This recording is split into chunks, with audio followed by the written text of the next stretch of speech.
Welcome to the Father Focus podcast. Father Focus. Check. Why are we talking about this? Why does it matter? So shaping your kids into powerful people. Bro, let that brother fly. Check. All right, let's go. You ready? All right, let's go. I'm messing. Hello, everyone. Welcome to the Father Focus podcast. My name is Carlos, your host, producer, investor, whatever you want to call me. He's the man. I'm the one and only. the boss, all of the above. But I'm not just that. I'm also very good friends with the men that you have been listening to for the past, 2 years? Yes. And also a father. And I'm also a father of 3. Oh. Yes. Thank you, Jesus. And a fourth we don't speak No, of. no, no. I'm just kidding. God. Start a rumor. Start again.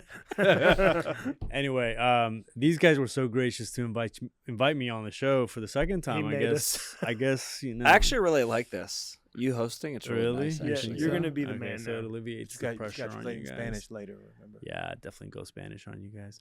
But I remember the first time I was on Father Focus, I got emotional, shared a little bit about me and my story and building business and building family and all that. So thank you for having me on again. And look Thank at you you, now. bro. And thank you for being on the Father Focus podcast, gentlemen. You're welcome. It's fun. Let's get Honestly, rolling. I'm always encouraged just talking through it. I always feel like I'm excited. I'm encouraged. Yeah. Who's excited? Jeremy's Jeremy. always excited. He's always excited. He gets excited like 2 minutes before you go, or maybe 30 seconds. Prior to that, we have to beg him to be on it. So Every time he's like, you've I don't done want to such do a this great stupid job, show. Jeremy. Yeah. Great job. Good job. But before we get rolling, I want to remind all of you guys, these guys depend on your rating, but also your that's what I'm looking for, reviews. Like, Yes. you are not giving any reviews, and I'm kind of like about it as the producer. But if you can please let us know your reviews. What do you think of the podcast? Who's the better looking one? Who's the ugly one? Who's the fattest one? Who's the skinny one? Like, all of it. We'd love to know about it. And We already also know. to see if there, we already Who has know. the best hair? if there are Who has the best beard? topics that you'd like us to touch on, or Yeah. these guys like to Yeah. touch on, let us know. Please, if there's that'd be guests great. that you're like, hey man, maybe this guy should be on the podcast, let us know. Just please, come on. We are Share the desperate. love. Please, for the love of God, help us. Yes. There we go. So anyway, let's getting that aside. How are you guys? I'm good. This I'm is good. they've been excited here in about this Orlando, one. Florida for now 5 days, and this is episode 24. So Whoa. snaps to you guys. We're doing Snaps. Yeah. Knocking it out. No, it's been a lot of fun. Being here, being with these guys, all three of you. It's been exciting, Yeah. and I say that. Mostly because we beat them in pickleball last night. Is that what you're saying? barely That? beat us. Yeah. Well, Nathan. I thought that was a 1-1. I think We'll won play a again game. tonight. Yeah, we'll we see. will. But I won 2-3 games. All right, so I'm not really a pickleball player, although I did smash y'all. And Nathan, with his massive reach, it's probably going to be untouchable. So good luck, Carlos. Oh, we accept luck, the Jermaine. luck. Yeah, it's good. I'll No, take it's anything good. I can. Yeah, shout out to you also, Carlos. Thank you guys for having us, your family. Shout out to your wife and your kiddos. We've kind of been staying with you guys. And Ollie. we haven't all- been kind of. and We all took their- over their house. We and took you guys over have their been gracious house. souls, so thank I you for posted that. this video on social media by the time this airs about the amount of shoes right by my stairs. It's insanely annoying, and I'm OCD, so it's like driving me nuts, but I leave them there. Dude, do you want to know what happened when we were leaving I don't this want to know morning? what happened. Yeah. What did I do, Jermaine? Stacked them up. I picked all the shoes, and I was like, dude, this is crazy. We were So I trying to- started putting them all together, stacking them on top of each other. He's like, what are you doing? I'm like, bro, these people are very organized and very clean. We got to like tighten Well, I up. was trying to get it out of the way. So we lined them up. They're not my shoes. We lined But them up. honestly, it's been so great, and this kind of ties into today's episode. Yeah. You know, I don't just share the intimate parts of my home with just anybody, and that sounds so weird. I was about to say. it's But for okay. a small, Keep but it for a going. small fee, But you keep it going. can get the intimate experience staying at the Flores house. I know you've talked about OnlyFans in the past already. so Not why that. All right. But Oh my anyway, gosh. um, Cut this. Let this roll. it is very important to me who I am friends with. I'm at a point in my life where I don't have time to give. I'm a father, I'm an entrepreneur, I'm a husband, and I am a friend, I'm a brother, I'm a son. And as a friend, it's like, you can't just be friends with everybody at this stage. at this stage. And I understand that now. Before I used to think like, why not have all these friends? But friendships require time, require dedication, require investing. And honestly, I mean, what is it? What's the math here? 4, 5, 2, and 3. Was that 11, 4, 4, 9, 5, 9. It's 10, 14. 12, 13, 14 14 kids. And each one of us has their own wives. I was going to say 4 wives, but each one of us has 4 wives. Only one wife each. But I'm saying, like, as fathers, and as all you guys listening are fathers, you know how complicated it can be to be at the Little League game, to be at school, to be at grandma's, to be this, be Church, helping, tutoring, Yep. bath time, bedtime, all of that. Like, it takes a lot of time. So investing in friends it becomes very important, but almost very rare. And I know so many men who are fathers who actually don't have friends. We do too. We actually get stories about it all the time. Like guys that we know that are like, literally, I don't have anyone to talk to, no one to open up with. I'm a husband, I'm a dad, and I'm taking care of everyone else. I don't have anyone to help me. So it's a real problem. It's like the for norm sure. now. Yeah. And I think just to clarify that, it's like you can have people that you talk to, guys that you talk to, and we're talking about friends. We're talking about somebody that you can share your life with in a meaningful way. Not a guy, it's like, oh, I know his name, but when I see him, we can give him a high five, shake hands, and I could even go to lunch with somebody. But somebody to really be vulnerable with. That's the kind of friend we're talking about. Somebody that you could share the deep parts of your life, trust. I mean, we're in covenant, you know. For sure. I think there's also there's seasons in our lives, right, where we have certain type of friendships. But since I'm hosting today, I'm going to ask you guys questions and see how you guys can handle, or maybe give some advice to us fathers out there that are maybe struggling, that don't have, a squad behind them. And I think, there was this whole like stigma for a while of like everyone having a squad. Like there was a Taylor Swift squad and the Kanye West squad and the LeBron James squad. And it's like, The GOAT. who is our squad? Like, and honestly, it's so important to have not just one, but a handful of men that can speak into your life and really balance it out. Yeah, no doubt. So guys, what would you say would define like a healthy friendship? What would you say, Jermaine? I'm thinking Bishop. I mean, You want to go? I can go. Go for Wait. I didn't know if there's an order here. There's no order. He can go. Let him go. I don't know what What was you gonna say? Go ahead. I Okay, was just so screwing around. honestly, chemistry, like, so that's one thing. You have to actually like connect and have similar interests. Like, this is like very fundamental. Similar interest. Like, I personally don't know if I could be friends with, someone who is in a heavy metal band and all they're doing is wanting to drum all the time. I don't know anything about the drums. Again, I'm trying to think of something like very extreme from that's. I guess that's the end of our friendship. Dude, yeah. I guess having common interests. Yeah, Common interest, yeah. and then not just common interest, but a chemistry that we think about things Right. in a similar Shared way, interests, shared values. shared Yeah. interests, shared values. Excellent job. And then on top of that, I say the next building block on that friendship from that place is like literal is trust. Trust. I think that the shared value, and then I really trust you a lot. Yeah. That's what I was going to say. Someone you can be vulnerable with, and confidentiality. I mean, like, so let's say this person's my friend. Are they trustworthy? Is this person known to? I tell them something, and then they go and they tell someone else. And so that trust, that confidentiality, someone that I can, someone that will not, their view of me doesn't change based upon what the dirt. based upon the dirt. Okay. Based upon what I'm facing. They see Carlos or they see Nathan, and their view that Nathan doesn't change as when Nathan's struggling. So not many people can, not everybody can can handle the dirt or handle the heavy stuff, and their view of you not change. So I think someone that can see me for me, believe in me. Accept it for who you are. Yeah. Love you through the pain. Yeah.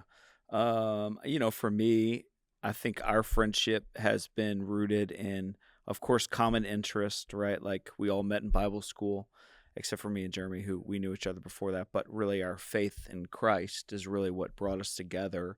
And then that grew into trust and time and all those things. But how are we still friends 20 years later? I think it's In shared different cities. vision. Yep. It's shared vision. It's a preferred future that we all have. Is we want certain things. We value our relationship with Jesus. That's highly important to us. We value being good men. We value being good fathers. We value having good marriages. So like we've run in parallel to each other versus other friends we've had in different seasons of life who maybe we had the shared common interest and maybe we had a level of trust with, but at some point we stopped running the same race. Like we kind of diverted from that. So for us, it's all been, we want the same thing 20 something years later that we did when we first met. And I think that's what kept our friendship close. Wouldn't you guys agree? Yeah. And I feel like that's so rare. Like to find someone, for example, all of us live in different cities where we have our own communities and our own little worlds back home. And it's like, how can we still align in our train of thought? Well, more you guys than me because I'm the sinner here. But how do we align in the same, in just the same way of building a family, educating our children, being married to the same wife? Yeah. Seriously. And so that's very rare. But I think it's not impossible. And I think the thing is, it requires investing. It requires. It's especially harder too the older you get because of the limited amount of time. I think the benefit we had is we made friendships when we were younger. But yeah, I mean, it is possible, but it is a lot more challenging for a man in his 30s or 40s because of the limited amount of time he has. And I would like to address that at some point in the issue of why do you do that if you're at that point in your life and you don't have any meaningful friendships? But I could hear Jeremy excitedly breathing to get in. So why don't you jump back in? No. All I was going to say is because you're asking the question of how do you do that? How do you determine a healthy friendship? No. I think what you were Or what saying was the definition of a healthy? No. Once what you were saying, my gracious co-host, was how are we still friends living in 4 different cities? Yeah. And it's been years that we have not really lived in the same city. No. What he was saying, I'm joking. And so how do we do that? I think, for us, and everybody has a different context and different friends. Some people, that are listening to this, you've lived in the same place your whole life, so you know people, it's fine. For us, we've all moved around. You're from Alabama. We're from, now living in Omaha. You're from, Nathan's from New Orleans, now living in Denver, and Carlos is from Arizona, now living in Orlando. So we're all different like places. My point is we had a bond young and we never really let it go away, so we always connected. And then we're constantly in community. Like I would say, even though we're not in the same community, we're in the same fellowship because we're still talking. We're still, we still know each other's lives, and that takes intentionality. And a brotherhood that that distance hasn't harmed. So what are some practical steps that, a father out there who has no friends and wants, let's say, because maybe at some point in his life he did have friends, he had friends in high school or college, but now, life is life and he has nobody. How can he find someone? I'm gonna make an assumption, and this might not apply to you, so maybe you guys can speak into a different scenario, but I'm gonna assume that you are a husband or a father who loves God and wants that to be the primary focus of your life, and everything flows out of that. So if you're that guy, here's the advice I would give you. Is when I was in my 20s, I moved back home to New Orleans and didn't really have that circle in my life at that point and was really struggling through some stuff. And I was frustrated that I didn't have any friendships close because I think there's a value in having friendships in the same city. And so I initiated starting a group with 4 guys I thought could be good friends. And we decided to meet together weekly, be real and honest about our lives, and then do things together. It was really simple. So like each week, it would be your turn to lead the group. you'd pick what we did, what we talked about. So sometimes we'd just kind of talk about real life stuff. Sometimes we'd go and serve the city. Sometimes we'd go out to dinner. But like every week we spent time together intentionally building a relationship. And so at first it was like, yeah, I don't really know you that well. By the end, it was like we're super close and like really bonded. And when one of us moved away, it was like a really emotional thing. So like I took something that was very casual and loose and built this really deep bond with these guys. A few of them stood at my wedding because I intentionally took focus on building the relationships with people that I wanted to be close to. So I think that's a really practical way you can start. Yeah, to help find a friend. I think that's what was asked. How do you help find a friend? That's good. I actually saw a study, and I tried to look it up real quick, and I couldn't find it. But there was some sort of reference to actually helping people. One way to connect with people is to help them.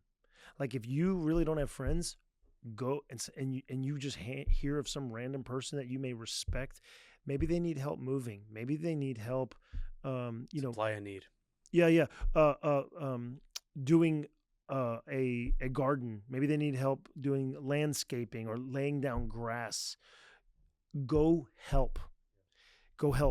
And something's gonna be connected when someone serves someone that's gonna like help you gel together. It's gonna open a door, and they're gonna really appreciate that, and they're gonna value that, and then there could be something that's built off of that. And anyway, friendships are bound. Like, what do they say? Like in war, there's like this deep bond of brotherhood that is connected in like these hostile places and environments.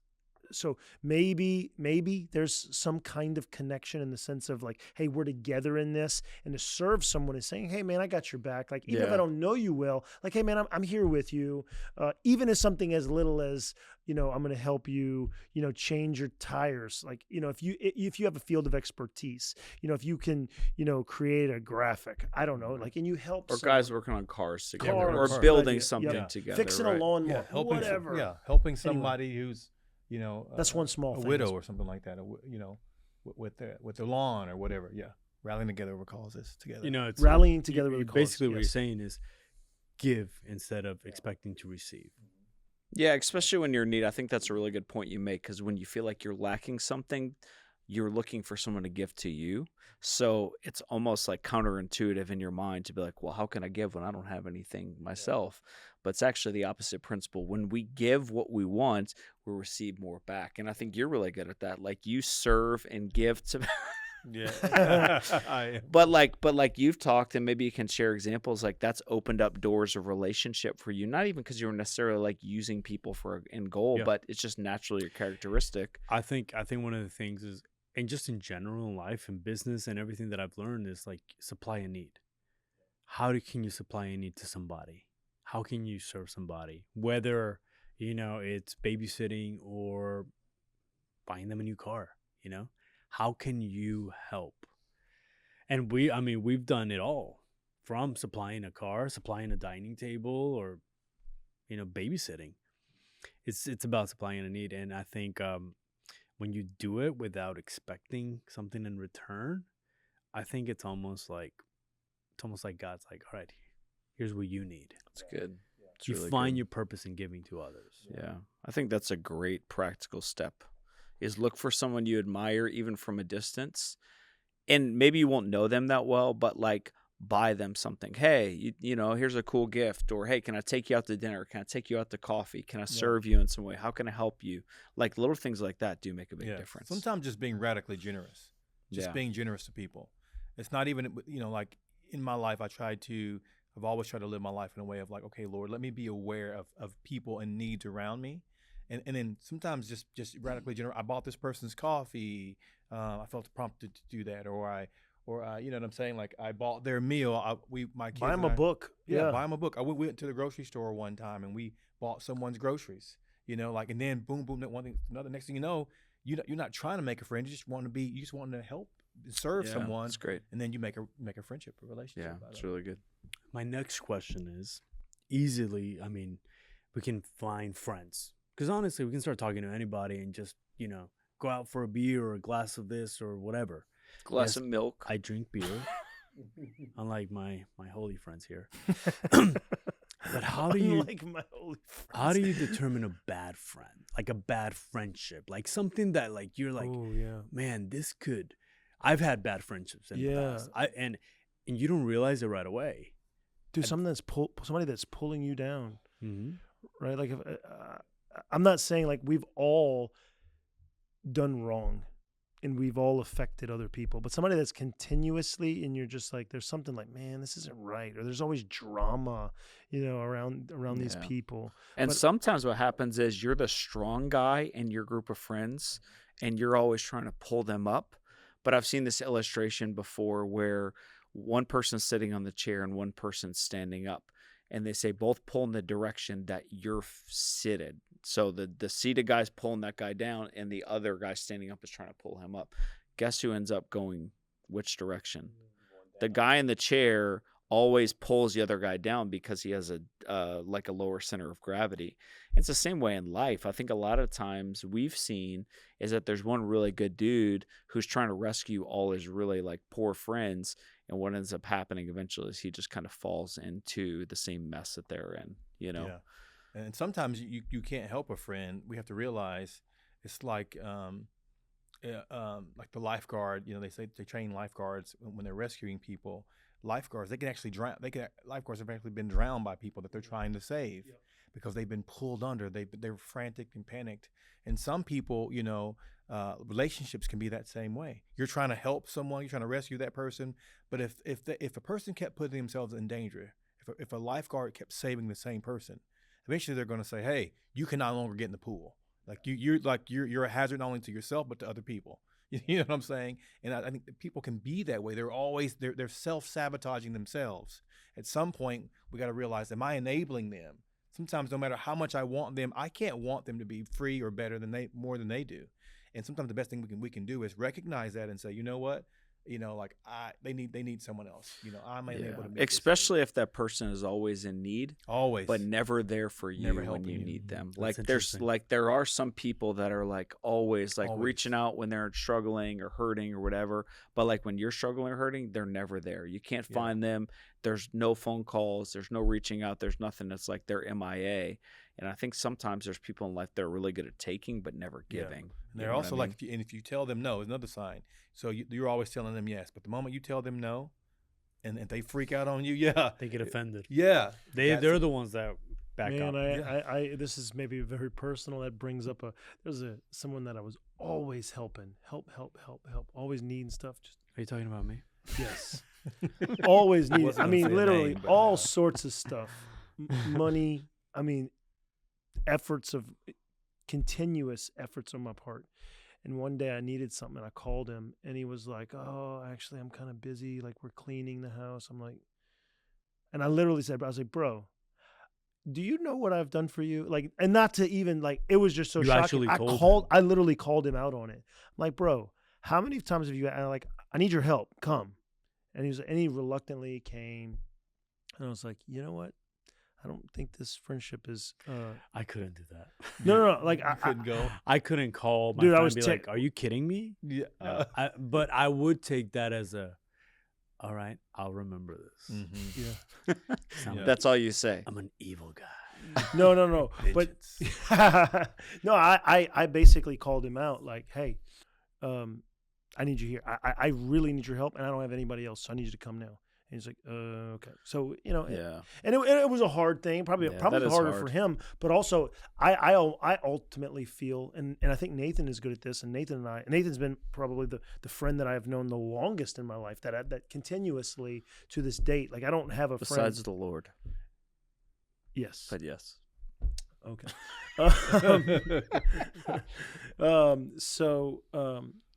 I don't remember where I was going to go with that. He's I'm the guy sorry. you know- I didn't the mean to guy- interrupt. He's the guy Yeah. you know the longest. No, I'm I just was talking the about friend. confrontation. I was the No, friend he was yeah. talking about. No. Because Nathan and I have Was had it him? numerous. Say Yes, it. it was him. It was him. Nathan and I have had numerous confrontations, and yet we have been able to like navigate through that. So I also think part of being a friend is like, hey, I can tell you hard things, and this isn't going to break us. I mean, Nathan and I have argued over like we agree on so much. We've argued, we disagree on things, and it's fine. But there is something beyond all that kind of keeps us connected. Yeah. So Yeah. One yeah. other thing I thought is friends that don't encourage you when you're changing. Like I've seen scenarios where all these guys are the same way, like party guys, bachelor guys, just living that wild life. They get married, they have kids, and they're still the immature 18, 21-year-old guy, still acting like idiots, not prioritizing the right things. And one guy like wakes up and realizes this is not the man I want to be. And so he goes to change, and all his friends say, what the heck, dude? You're not the same way you used to be. Like, you're not our friend anymore. What's wrong with you? You think you're better than us? And so instead of actually encouraging him to be a better version of himself, what do? They try to pull him back down, like the whole crab mentality, right? Like the crabs in the barrel. You know, when one crab tries to climb out, all the other crabs pull him back down. So I've seen guys where, like, all their friends are just losers. Maybe they have lots of money, but in every other category of their life are losers. And one guy tries to change, especially when it comes to faith. Like some guys get really serious about their faith, and all their friends are like, you're an idiot, you're brainwashed, you're ruining your life, and don't support him. That's not a good friend. Well, this brings me to my next question, which is interesting you say that. When is it time to let go of a friendship? You know, when do you see that time where it's like, you know what, like, I think if you're asking that question, it's probably time. Like I don't naturally ask that. Like, yeah. Oh man. I mean, I've never asked that about any of you guys. Where I'm like, I'm done with you. You're not my friend anymore. I don't want to be friends with these guys. But I think I told Nathan that one time. We're done. I remember that actually. Or well, I guess this friendship from its We're course, done. bro. Awkwardly He's stuck on the to podcast. it, though. The reason I asked, Stuck there was a season that I went through and had all these friends, but I was stuck in a rut in my life, you know, and the things that I was doing was just kind of numbing the actual pain or what was going on within me. So I remember my wife would tell me, oh, I'm gonna have dudes night, you know, here at my house. We're gonna hang out. She'd be like, really? So she'd question, like, why with them? And it would annoy me. It would bug me because I just want to have a good time. Like, you know, I've been working a lot. I've been traveling a lot. I just want to have a good time with my boys. But now I realize it's like there was nothing that these men were helping me, you know, or offering me, or like challenging me. So now I realize I was like, man, I should have let go a long time ago, you know, because honestly, these gentlemen weren't really, we were all going through the same thing, you know, and it's like, it's almost like I picture all those crabs in that tank where it's like we were all under. Well, misery loves company, right? Yeah, we were just chilling under there and living the life we were living without none of us changing. I think one thing you said was important. Like it was almost like a kind of a confirmation with your wife, like her challenging, like she saw something. And it's like if you're friends, if it's not like an advantageous relationship, to where there's even your spouse is feeling you getting better in a sense. I think that's the first sign. Yeah. Your spouse questioning your friendship. And you can't have friends that if your friends are like, dude, I hate your spouse, or your wife is like, That's a good I point. don't like them. It's like, you know, unfortunately, when you're getting married, not unfortunately. So not what do you do in that case? What's that? Well, when your spouse says, I don't like your friends. Yeah. And your friend says, oh man. It's not. That would be a very hard situation. So what I think I would do, and I don't think that's only happened about Nathan, but I'm just kidding. I'm just kidding. Shots fired. No. Actually, Nathan and my Okay, wife Taylor, were friends. I see it. No, I see what's going on. Nathan and my wife were friends before my wife and I were friends. So he has known her longer than I knew her. But anyway, I guess to that point, it would be hard, but you would have to start limiting your time. It's not like, even if, you know, in a hypothetical world, Taylor's like, I never want to see Nathan again. It's like, all right, I'm still going to be his friend from a distance, right? But it's like, hey, are we going to, you're going to be coming over to my house every weekend? Probably not. So there's going to be a natural digression from that relationship if it's not like harmony with a spouse. And so I think I think it'll be natural, but obviously your wife the fortunate thing about your wife is you are best friends for life, Yeah. and it's like, hey, for leaving and forsaking all others for her, for the benefit of this new union. And it's awesome. I had that other question was on my list. My wife is my best friend. I thought she was your second best to You me. know, what are your thoughts on it? You Because mean- there's some men Yeah. who No, dude. disagree 100% with that, I and there's some men who's like, no, my wife is my best friend. And they like, I don't need other friends. I have my wife. Is that kind of what you're saying, or? Well, just the term. I mean, I've heard where it's like, my wife's my best friend. Yeah, And I'm like, can she be your best friend? she Like, can. Yeah. She Okay. should. So I- what actually, I are would your argue- thoughts on that? Yeah, I would actually argue your wife should be your best friend, in the sense of, And I'm assuming vice versa. yeah, for sure. I mean, closest, most connected, most intimate. You share things with them you don't share anyone else. Like that is the You're not playing relationship that basketball God. against her. Yeah, I mean, the Right. relationship God created between Adam and Eve was a helpmate in every way, right? It was completely compatible. So I do think that, I mean, that should be your closest relationship, but it's not your only relationship. Men need other men in ways that women can't meet those needs. Right. Yes. Yeah. And there's critical to both. I can No. tell you're pontificating. No, there. you're good. I'm just saying I agree. I mean, I have best friends, but there are needs that my wife meets. Hey, my yo. other best friends can't meet. Hey yo. We And don't I'm want not to know just what they saying, are. I'm not just saying sexual. I'm saying Well, since Nathan brought it yeah, up, Nathan once with the again, hey, yo. We were all thinking I it. mean, Uh, but I mean, there's a connectedness with your wife, your spouse. There's a vulnerability that she's definitely a helpmate, compliments me in ways I didn't even know I needed. But then I have my other friend, Edwin Perales. He's one of my best friends. He's in New Mexico. And there's things that he does as a friend for me that as a guy, as a man, I need somebody to like, hey, I'm thinking about this leadership thing, and I'm struggling, wrapping my head around it. He's like, man, I can see you doing this, or pray with me about this thing. The scripture says it. We've said it already. Brothers are born for adversity. And he's sometimes when we're having certain adversities, we need brothers. You know what I mean? Not just a wife or a helpmate. Super important, yeah, for sure. And now, were you gonna say something, Bishop JQ? Piggybacking on that, could fathers or should fathers be friends with their children? Depends on the stage of life. Okay. So when do you Yeah. think is a good time? For example, me and my dad, I had a terrible, non-existent relationship with my father. My youth, I actually hated my father because he was not there for me. Like, according to me, now I understand him. He had 4 kids. He was working a lot. Back then, I was like, I just want you to teach me how to play ball or something, right? So I had my daddy issues growing up. Now me and my dad are literally best friends.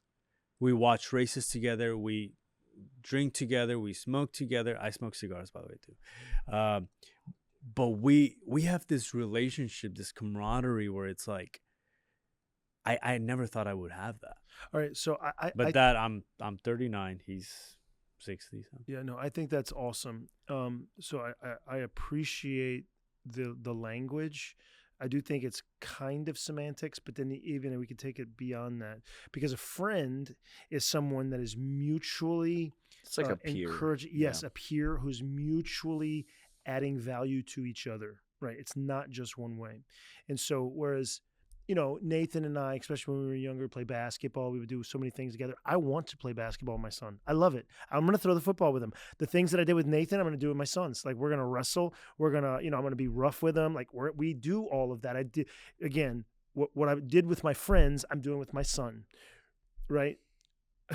What I did with my friends, I'm doing with my son. However, the dynamic is different because I'm not looking at him as a peer and as a sense of, here's this, 10-year-old is going to give me wisdom for life. Like, right. The dynamic is different because I am an influence in him. Yeah. Now, certainly has he influenced me in things, and I've seen the purity of his heart, and amen. Yes. God has definitely used him to encourage me in different ways, but the dynamic is a little bit You know what's interesting? I wonder if Jesus was that for Joseph. I mean, he's freaking God, right? So even as a boy, I knew Jeremy wouldn't like that. He's a boy, but he's also God. Like, I think it's possible. It's just an interesting thought. Yeah. I think there's times where Wait, maybe what's- Joseph literally like learned from Jesus as a Oh, boy. without a doubt. It's kind of a crazy Yeah, dynamic yeah, anyway. yeah. But yeah, to kind of piggyback on what he said, ultimately to a son, his father will always be a role model and a mentor. Like, that's not going to change. I think your dad probably in some ways is still that for you. You look to him, right? So I still look up to him. so it should never be a point where the son's like, yeah, I can't receive anything from my dad. Oh, yeah. That's a broken relationship. yeah. Like, there should always be a dynamic in play where the son looks to the father. But I do think the goal for dads right now who have young sons is you want to develop the type of relationship with your kids now that there will be a day where it's not so much about I'm here to tell my sons what to do, but you share life together and become increasingly vulnerable and open with them and build that type of relationship. Like, when I look at men who have great relationships with their dad like that, and I have a good relationship with my dad too, it's like that's what I aspire to have. That's what all dads should want with their sons, is to be able to not just call their dad for advice, but to spend time, go fishing, go hunting, hang out, watch basketball games, like enjoy each other's company. So I do think it's important that you have a friendship with your sons and that sons have a friendship with their dad. And I think it takes time as a factor in that. I mean, Jesus said it to his own disciples, no longer do I call you servants, but now I call you friends. But that was over a period of time, and so he still was Lord. He still maintained this. He was still Lord. He was still Messiah. But yet he still called them friends. So we see this very thing, what you're saying, is that we see it in Jesus with his disciples. He's Lord, he's Savior, he's God, but he's also friend. He's washing their feet. You know what I mean? He's serving alongside them and with them. He's sharing deep truths with them, right? So you still see this friendship, this relational component, but you also see this authoritative type component as well. We talk. Are you going to say something? No, I was just going to ask you, and again, this is personal once again, but Nathan and I, and maybe even Carlos now, are speaking from a position of relationship with a dad that we had. We saw how it changed. My dad calls me and asks me Bible questions, and like, hey, what do you think about that? And so he's receiving from me, and now in a sense, I guess what I'm asking is, Jermaine, like not having a deep connection with his dad from a young age, what does that do to your thoughts as far as your kids now and like your hope for them in the future? Like, do you have any thoughts? Yeah, for sure. I mean, for people out there who I mean, there are times where, as a dad myself, I thought, man, how cool would it be to have my dad watching me? Like, I'm proud of you and what you're doing, being a part of that.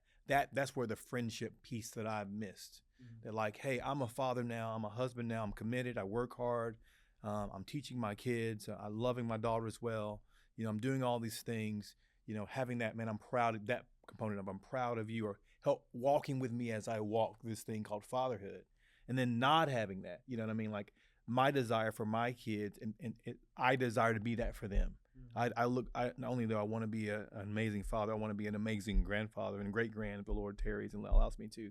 But be there for them. Just, you know what I'm saying? What we're saying, being that friend, being that person who can walk along them in the journey of fatherhood. So does that answer your question? Yeah, so I feel like for me, I want to be that. I want to be a friend to them later down the road. I want to be there to celebrate them. I want to be there to champion them. That's a good thought. To have, as dads are listening, to build a son, train a son, raise a son, that to where one day your relationship will change, and they're gonna want. That's what Jermaine was saying. They're gonna do things and accomplish things, and they're gonna want you cheering them on, sharing. Hey, high five, still love you. All those things. Yeah, okay. So amazing, so interesting to hear. Obviously, different perspectives of friendship. So we encourage every father out there, like, if you don't have a crew, find a crew. If you can be a crew to somebody else, be a crew to somebody else. Have healthy, uplifting, like building relationships. As men, like we help each other out, we build each other up. Like in the times that you guys have called me to cheer me on and vice versa, are countless. And sometimes, we don't talk for a while, but I know that I'm constantly in your prayers or in your thoughts or a memory or something, and those are great things. And I have other friends that I still from high school and from childhood that I'm still in contact with, and I'm like, hey, how are you doing with this? How are you doing with that? Let's catch up. Let's talk. And those perspectives of being an influence and a good friend is something that we can't lose, because if we give that, I mean, it'll be reciprocal. Yeah, so You know? good. So, do you guys have anything else you want to add? I think we pretty much said a lot of it. Again, just to encourage people out there, no matter where you are in this journey, maybe you hear this whole, get a squad. You're like, I don't even know where to start. Like, I don't even know that, I'm an introvert. You know what I'm saying? Sure, and, yeah. and I don't even, the thought of that, putting myself out there is terrifying. Something you can do. I mean, this is gonna sound crazy, but involving your spouse and helping you, like, because women connect, women network, they know. I'm just telling you, they're better at this in some ways than we are. And like, hey babe, this is what I'm thinking. Help me, help me understand what I need. Help me find, involving her. That way Right. you don't have that, what we said earlier, well, I don't like this friend. She's involved in the genesis of that, helping you find and make those connections. Yeah, some of our conversations with our guests this season have been around moments at their lowest point where they were attempting suicide and had no one to turn to. Don't wait until that moment. Like, there will become moments in your life as a man where you hit rock bottom, and if you wait till then, it might be too late. So start now to find those type of relationships. They're desperate. They're so critically important. Like, it's just interesting that we've had guests on the show that are Hall of Fame, NFL, Super Bowl champions who literally thought about committing suicide. I mean, what do we say? Like 80% of suicides are done by men. So don't wait. If you're in a place of struggling, don't excuse it anymore. Don't say, I don't need that. Like, you desperately need other men in your life. And we hear this over and over and over again. Please, please, please find friends, people you can open up to, trust. So, yeah, don't wait. Awesome. All right. Well, thank you for letting me take over today's episode of the Father Focus podcast. For all those listening out there, remember again, love, share, subscribe. We are on every other week on Thursdays. So please don't miss out. And a lot of more and interesting things coming in the future. Yes. I hear. Is that right? That's right. That's right. So stay tuned for some amazing opportunities to connect. And until next time, Go do it. Just do it.